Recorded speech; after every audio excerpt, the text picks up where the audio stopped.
Захаванне помнікаў народнай архітэктуры, прылад працы, бытавых рэчаў мае вялікае значэнне для будучых пакаленняў. Менавіта з гэтай мэтай у 1995 годзе у сярэдняй школе нумар 5 горада Смаргоні быў створаны гісторыка-этнаграфічны музей.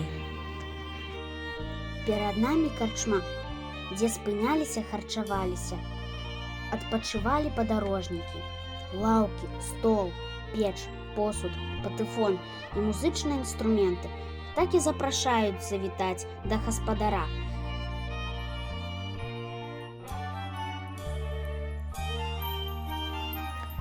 За карчмой майстэрня гарбара, у якой апрацоўвалі скуры буйнай рагатай жывёлы для пашыву абутку. На сцяне намаляваны ўсе аперацыі апрацоўкі скур, якія праводзіліся ўручную.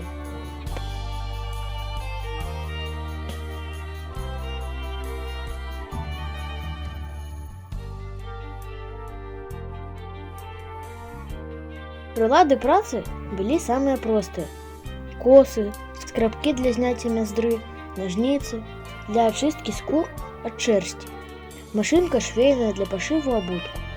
У другой палове 19 стагоддзя Смаргонь была важным цэнтрам гарбарнай вытворчасці. У 80-х гадах у горадзе налічвалася 400 гарбароў і 31 гарбарнае прадпрыемства.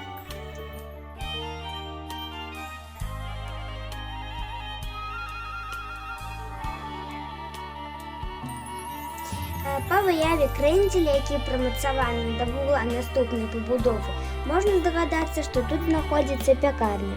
Смаргонь калісьці славілася абаранкамі. Для іх выпечкі рабілі спецыяльныя печы. Абараначніцы пяклі вялікія і маленькія абаранкі з макам і без яго. Прадаваліся смаргонскія абаранкі не толькі на мясцовых рынках, а і ў Вільні, у Польшчы.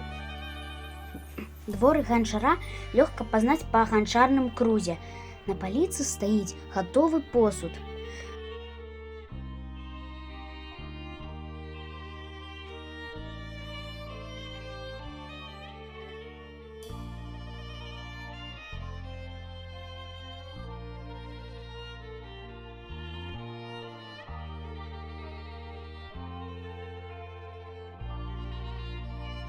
У 20 стагоддзі сваімі вырабамі славіліся крэўскія ганчары.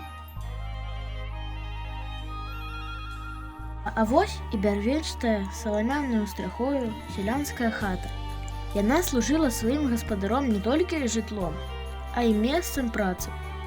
У куце хаты стаяць кросны, на якіх жанчыны ткалі палатно.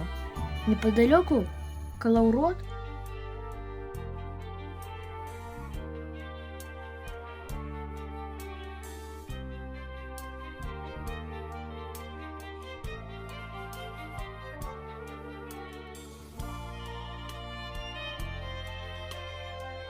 За хатай у гумно.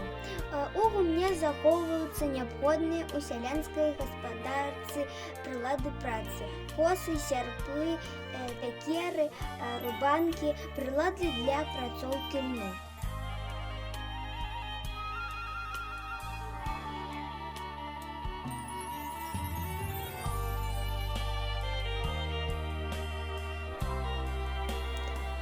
Па другі бок вуліцы раскінуўся кірмаш.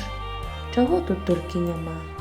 Саматканыя посілкі, ручнікі, ганчарныя вырабы.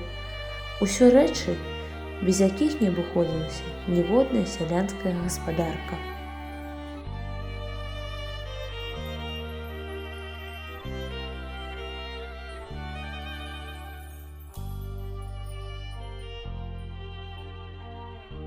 У музеі гісторыя беларускай народнай творчасці, гісторыя роднага горада.